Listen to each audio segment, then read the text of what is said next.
to explain the forcing efficacy, which means global mean temperature increase per unit change in specific radiative forcing. And they explain the spread of the forcing efficacy with both pattern effect and state dependence. And here in our research, we want to focus on both internal variability and changing warming pattern. So considering both internal variability and the pattern effect, our question is, how would the forcing and internal variability combining shape the time evolution of SSE pattern, and that would further translate into the time evolution of cloud feedback? That's basically our question for this research. I will show the main result first, and then I will show this later. I will show this figure again later, but I want to show the main conclusion from this research. I will fill in the details later. So this is the time evolution of the low cloud feedback due to estimated inversion strength changes, estimated in CSN2 large ensemble. So the black line is our goal. This is the overall low cloud feedback changes from pre-industrial in a period to the end of the century. So you see that the low cloud feedback becomes more negative in recent decades. And we want to explain this time evolution of low cloud feedback. And the red and blue line is the forced and unforced component of this low cloud feedback, EIS-induced low cloud feedback. And as you can see, for the 30 years windows ending before the 80s, the overall low cloud feedback, the black line, is mostly influenced by its unforced component. So the black and blue lines are really close. While for 30-year windows ending after the 2010s, then this overall feedback is mostly influenced by its forced component. So it seems like before, like for the 30-year windows ending after the 80s, but before the 10s, we are in the transition period where the feedback is transitioned from being dominated by unforced signals to being dominated by forced signal. And later we will show the quantification, but the idea is this relative importance between the forced and unforced is just determined by their relative magnitude of the global mean temperature variance. So in the next slide, let's derive this equation that we use to quantify the forced and unforced contribution to the regressions. Okay, so here, this is a math slide. Our goal is to quantify the forced and unforced contribution for the ordinary least square regression. So for each, say, 30-year window, if we regress the variable x against the global mean temperature, we write it as dx, the global mean temperature. The ordinary least square regressions, the definition is the covariance between the two over the variance of the denominator. Here's global mean temperature.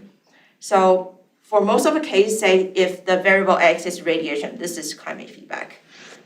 For most of the case, either global mean temperature or radiation, they will consist of two components. The forced one is written as subscript F, and the unforced one is subscript U. And if we just decompose, if we substitute a full response of the variable x and global mean temperature, we can write the regression as the second line. If we expand it, we get the third line, and then now we have covariance between the forced and also the covariance between the forced and unforced. So the only assumption we make through this derivation is we assume that the covariance between the forced and unforced response is very small. So the idea is, we will verify this later, but the idea is we are not expecting the one CO2-induced global mean temperature covary with the ENSO variability-induced temperature change. It's a basic idea. And so if this assumption holds, then these three terms are really small, and we can lump it to a residual turn sigma here. And that's good for us because then the only thing left are the covariance within the force X and force going temperature and the unforced one. We kind of separate the two. In order to linearly separate these two components, we just have to rewrite this equation. So I hope this is clear, but like these two cancel out. So the fifth line is just the rearrangement of the fourth line of the equation. So if we identify this is the variance of a forced global mean temperature over the sum of the forced global mean temperature and the unforced global mean temperature. This is the number between 0 and 1. And if we identify this ratio as R, then this must be 1 minus R. And this is the forced component of the radial feedback, and this is the unforced component of the radial feedback. So now we kind of decompose. The final form of this derivation is for each of the ordinary least square regressions, we can decompose it into forced and unforced part. And it's just a weighted sum between the two components, and the weighting is only determined by the relative magnitude of the global mean temperature variance. So here, say, because global mean temperature the global mean temperature is just a time series, so it really just a time evolving weightings between the two. May I ask a question Yeah. to clarify? Yes, go ahead. Thank you so much. We have the I'm a same- little confused about the unforced global temperature that we think of as being associated with, for example, El Nino, La Nina.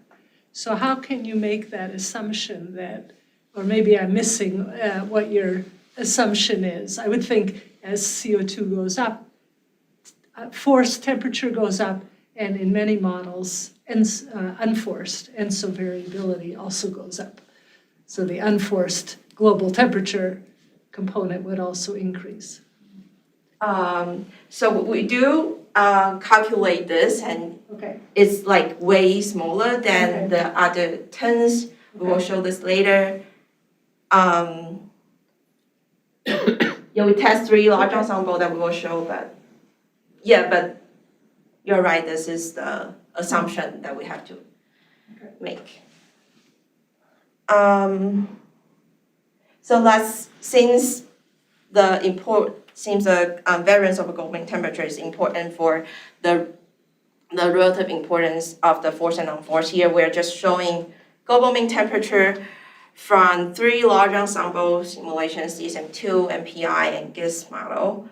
And the red one is the forced global mean temperature, so ensemble average.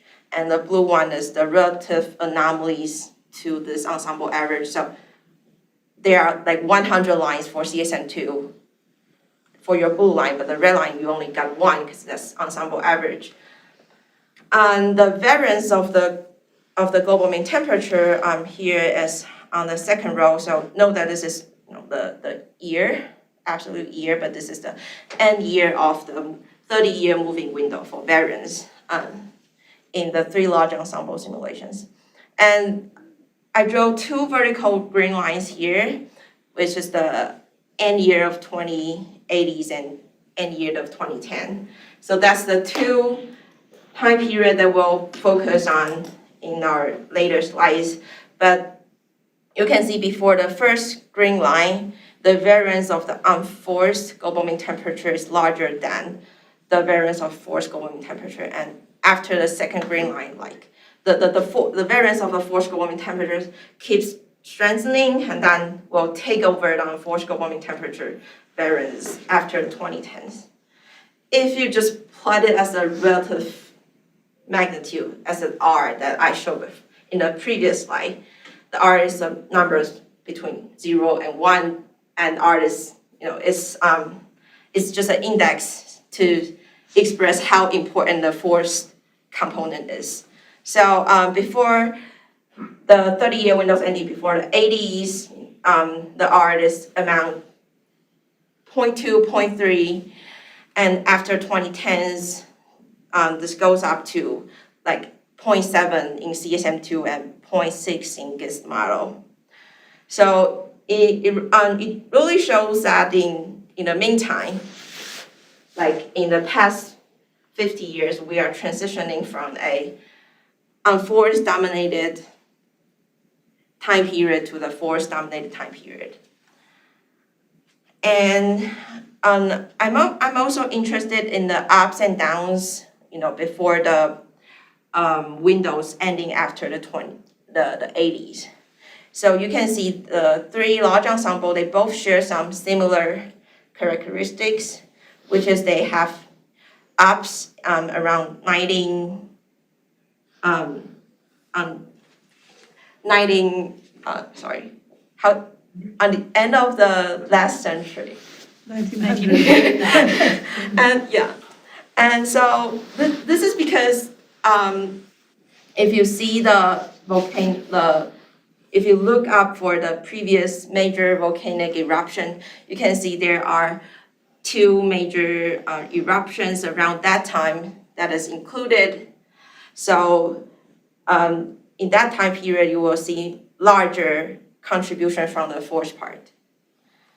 And also, like between the 1920 to 1960, we have a period of 30-40 years where we don't have major volcanic eruptions in the historical record, and we also see that there's a local minimum around 1960.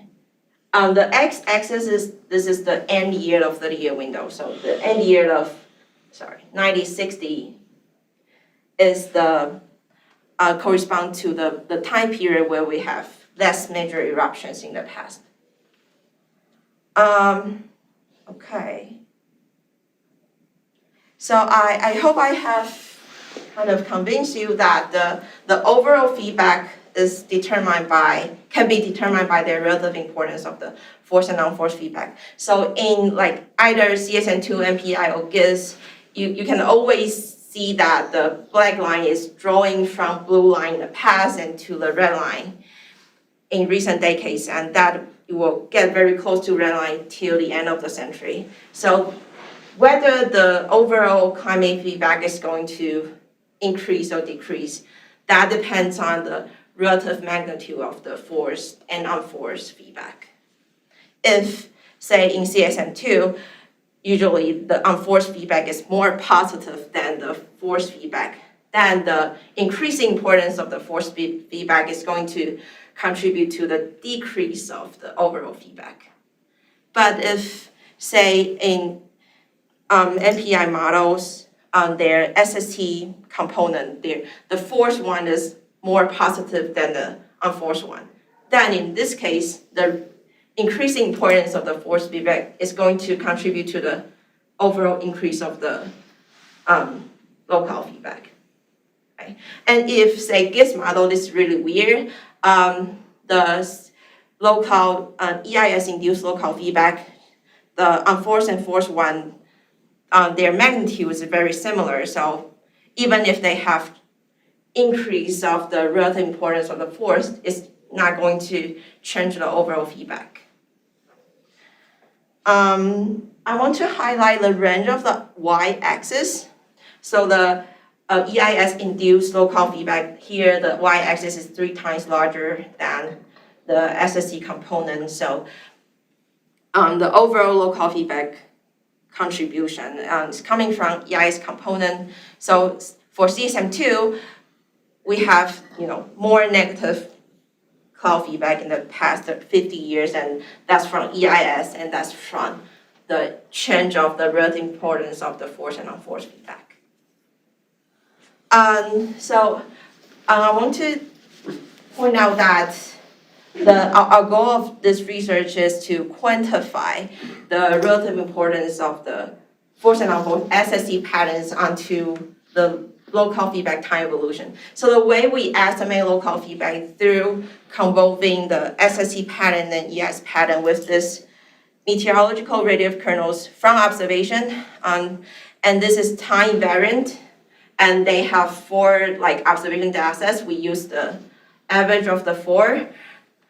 So the advantage of multiplying our time-evolving SST or EIS with this time-invariant kernel is just to isolate the role of the SST or EIS pattern so that for every time evolution you see in the slide, it's coming from SST and EIS, not coming from the radiation sensitivity to the background climate state. And for the difference among the three large ensembles, it's also coming from their intermodal difference of the SST and EIS, not from their radiative sensitivity to each cloud controlling factors. Okay, so let's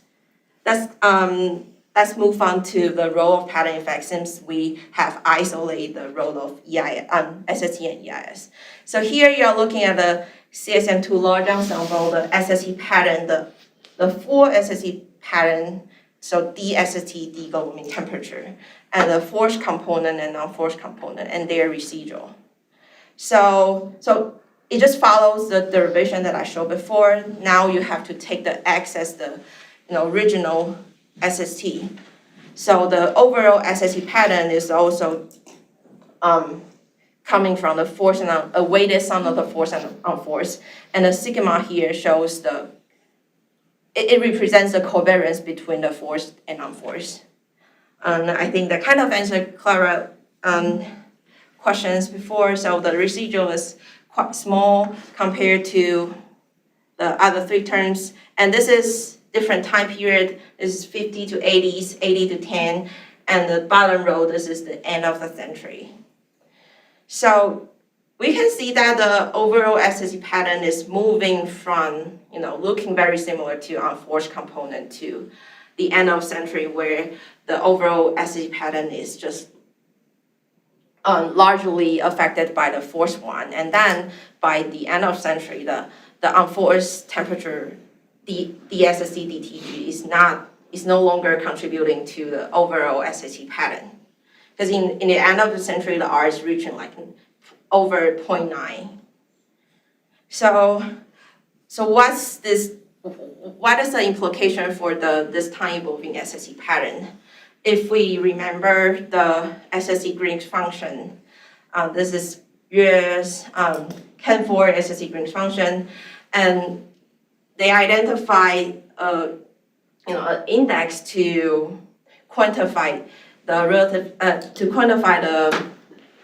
the relationship between the SST pattern and net radial feedback. So they use this Western Pacific warming divided by the tropical average warming and say if we have higher relative Western Pacific warming, it efficiently decreases the net radial feedback. So the higher the index, the more stabilizing the net radial feedback you will get, just based on their results, right? And to apply their concept with our results, we calculate the SAM index shown here, and this is I call it IEP, like Indo-Pacific Western.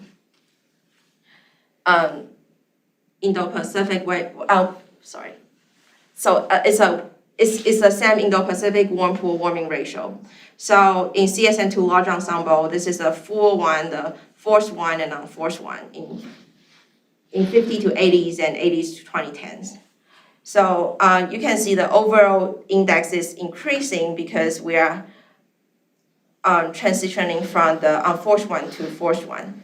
The forced one is about 1 because we have very uniform warming for the forced component. So there's little difference between the Western Pacific warming versus the whole tropical warming. While in the unforced component, this number is very small because the Western Pacific warming is way less than the overall warming. It's cooler than the Eastern Pacific, and it's cooler than the whole tropical average. So you get a very small numbers. So if we are transitioning from the small number from unforced to the large number, close to 1 numbers from the force, then we have to have this increase of the relative worm pool warming. And that corresponds to a more stabilizing net radiative feedback. And it's consistent with the previous research.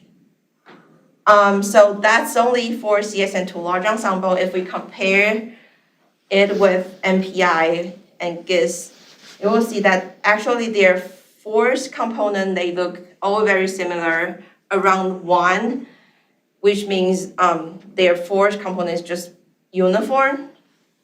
But the unforced component, there are some intermodal difference.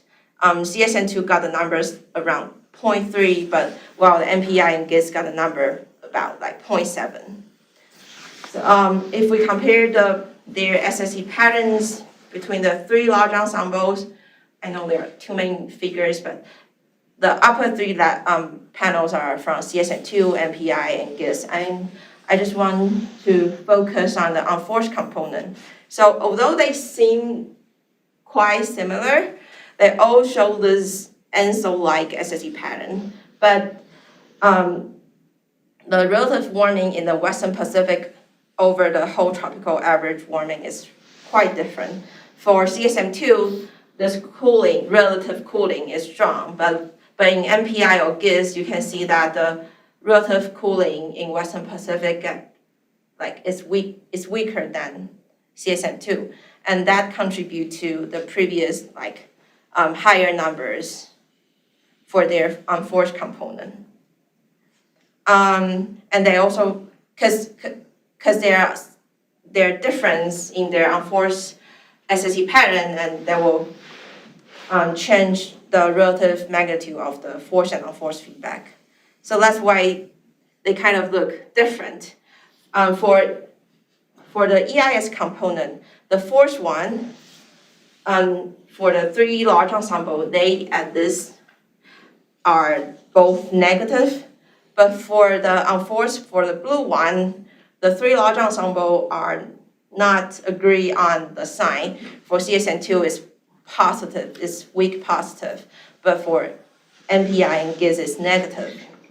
So it seems like there are some intermodal difference for the unforced component of the feedback. And it comes from the unforced SSE pattern because we have already isolate. We use the same radiative kernels for each model, so it must come from their different SSE pattern. So with that different unforced feedback, you can see a slightly different time evolution of climate feedback. So for CSN2, there's a lot of difference between the unforced and forced. So if the relative importance of the forced component is strengthening throughout the past 50 years, we get this strong increase of the local feedback, while in MPI and GIS, this decrease of the local feedback becomes less obvious. So I hope I have convinced you about the local feedback that if we've estimated through ordinary least square regression, it can be decomposed into a weighted sum of the forced and unforced. So if we want to quantify the change of the local feedback, then it might come from the change of the forced feedback itself with no change in the R and no change in the unforced component. And the second one means the change in the unforced component with no change in R and F. And the third term is it's a contribution from the change of R without change of forced and unforced component. So we calculate the 3 terms is delta 1 and 2 and 3. So again, see on the change of, here we focus on the local feedback change between the 50 to 80s and 80s to 10, the 2 vertical line, and the SSE component on the top and the EIS component on the bottom. And again, we show that EIS contribute to most of the change of the local feedback. And these overall local feedback change can be attributed to the delta 3, which is the change of the R without change of forced and unforced local feedback. And so interestingly, the delta 1, which is the change of the forced feedback, actually give you the opposite sign. It gives you a more positive local feedback for the past 50 years, but it is the change of the R that contribute to the change of the overall local feedback. And GIS again, there's very weak change of the local feedback, and so it's not obvious to see which term really contribute to their change of the local feedback. And this is the local feedback difference between these two time periods. Now we want to compare the local feedback between the present day climate and the end of century. So now again, CEIS, the EIS-induced local feedback change is more important than the SST component. And now the dominant contribution is coming from delta 1, coming from the change of the forced feedback itself. I think it's like kind of straightforward because like between the present climate and the end of century, there's not so much change in the relative importance between the unforced and forced. So, so there's not going to be strong change in R. So we are not expecting a strong contribution from delta 3. While like in previous study, if we studied, say, 4 times CO2 simulations, we can see the changing in the feedback, and we mostly attribute that to the force component, because with a strong hammer from 4 times CO2, it's mostly going to be the force component. So it's consistent with previous 4 times CO2 studies. It's coming from force feedback, the change of the force feedback. So that's a small summary. So from large ensemble simulations, we kind of explain why the overall local feedback might change just based on their time evolving relative importance between the forced and unforced component. But in real world, we don't have large ensemble simulation for observation, and not every models have large ensemble simulations. So what if we do not have large ensembles? Then we trying to use linear trend as proxy of force responses and the detrended part as proxy of the internal variability. So it's definitely not the force versus unforced. We just try to use linear trend and detrended part to see how good is it. Okay, so how good or how bad is it if we use linear trend and detrend in observation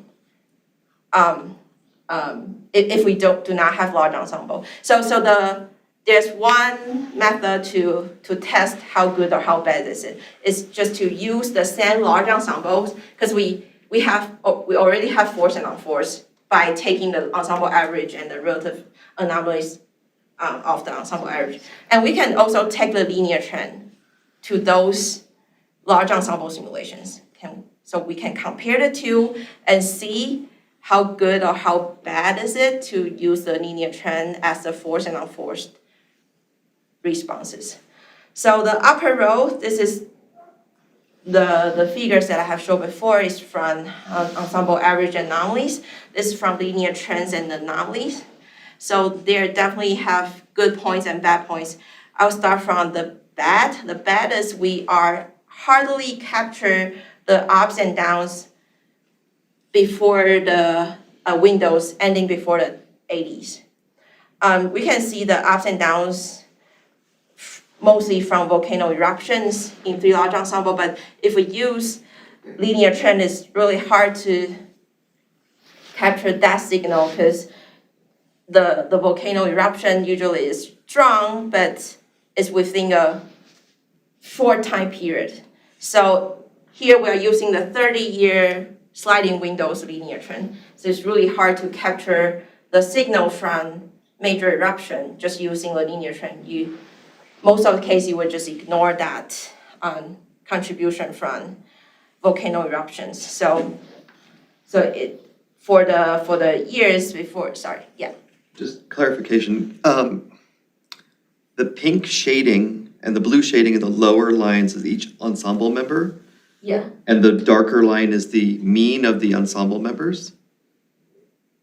Right. So should we, since we're testing whether or not having a large ensemble is useful or not useful, shouldn't we only be looking at individual ensemble members and not the mean of the ensemble? The dark line is the mean of the linear trend.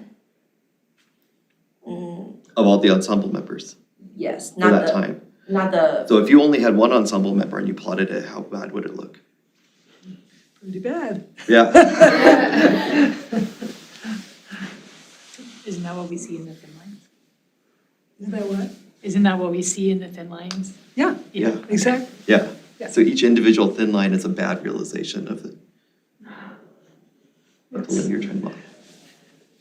If it were that easy, we wouldn't do large ensembles, Fair enough. unfortunately. yeah, so for each individual line, it looks very different. But I think the overall linear trend, there's still, we can see the pink line on the bottom, is raising from 0.2 to 0.3. There's a lot of ensemble spread, but it's increasing. And to the end of the century, the spread is narrowing. So the bad thing is we really cannot capture any volcanic eruptions related signals in the previous record, but we do capture this transition, say from very weak force or trend, very weak linear trend to strong linear trend, and that's corresponding to very weak force response to strong force responses. So the good thing is we can capture this transition, but I think other than that, is the linear trend is there. It's very limited to use it as a proxy of the force responses. And so here I am plotting the R, and now R is from linear trend, the relative importance of the linear trend, not the force one. And from 23 CMIC6 models, for each CMIC6 model we use only one ensemble, and this is the NOAA reanalysis. So again, for the 30-year windows before the 80s, we have very low confidence of what it really means. It's just a linear trend, sometimes very small, just because it's very noisy. But we do see an increase of the R, in both the CMIC6 ensembles, CMIC6 models, and NOAA reanalysis. They do have a, say, in NOAA is transitioning from 0.3 to 0.6 in the previous 50 years. And so do those CMIC6 models. And here we are just conducting similar analysis, but now we only have to use the trend and detrend one, right? And this is the CMIC6 model and the NOAA analysis for the SST component and EIS component. Let's start with CMIC6 models. Again, the EIS component contribute to most of the change of local feedback between the 50 to 80s and 80s to 2010s. But it's not obvious which one is contributing to this overall change of local feedback. It seems like the delta 3, which is the relative importance of the trend and detrend component, contribute to the most of the negative trend of the local feedback. But the delta 1 and 2 also contribute a little bit of the change. And for reanalysis, is strong that we only have one data point, right? So this is only, so I'm using the bar chart because we only have one real analysis. And here the delta 1, which is the change of the trend part, is contributing to the overall negative change of the local feedback in real analysis. And that is very different from what we have seen in the large ensembles. If we compare, this is our three observational SSE patterns in 50 to 80s and 80 to 10. But if we focus on the trend component, we can see that in 50 to 80s, there seems like a hemispheric asymmetric SSE pattern in both in all of the observational SST, but in the recent 30 years, 80s to 2010, there's a huge triangle shape Eastern Pacific cooling, and that this change of the SST trend contribute to the overall decrease of the local feedback in observation. That's different from what we have seen in either CMIC6 models or large ensembles. Can I ask you a question about Yes. that? The previous one with the reanalysis, so that's not observations, it's reanalysis. Yeah. And should there be another component in your analysis to account for the non-conservation part of the atmospheric reanalysis? Oh, yeah, yeah, that's a good question. We haven't tried that, but.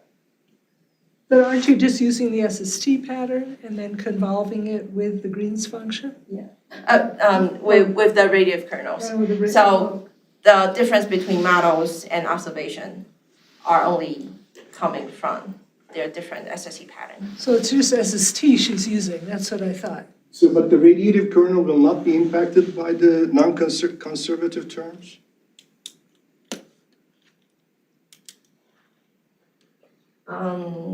We're not using your reanalysis radiation. Right, she's using the observed, well, I don't know what she's using for the radiative kernels. Series? No. Okay, okay. That's correct. We are only using the observational SSE and yes, that's all. And the DR, DSSE, DR, DEIS all coming from the observational meteorological radiative kernels. That is time variant, model independent, because that's the average of the present day observational DR, DSST, DR, DEIS. So for any time evolution, for any intermodal spread, for any discrepancy between model and observation, that's all coming from the difference of SST and YAS.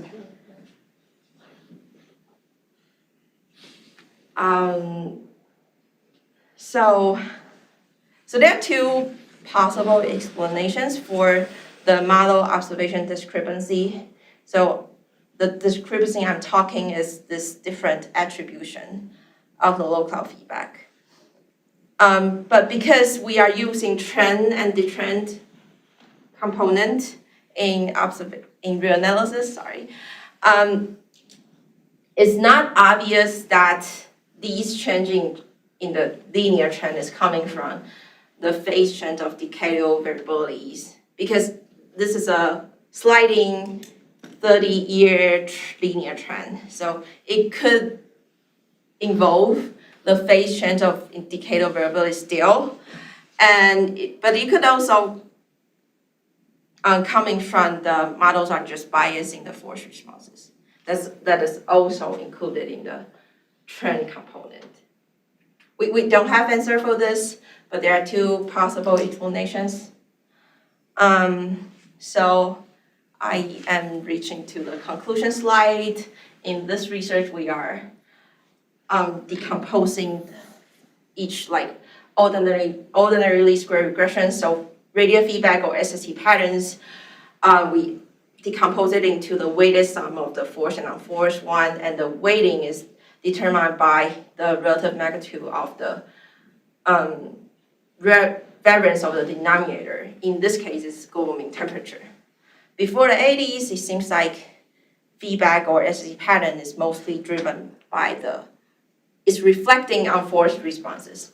But in recent decades or in the end of the century, it's reflecting the forced responses. So even if we don't have any change in forced or unforced component, we can have changing feedback only because we have this change in the relative importance.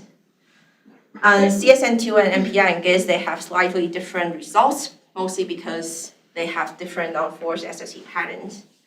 And observation, on the other hand, we see this negative trend of local feedback, but we can only attribute it to trend component, and we still don't know yet it's coming from the influence of multi-decay variability or the change of the force responses.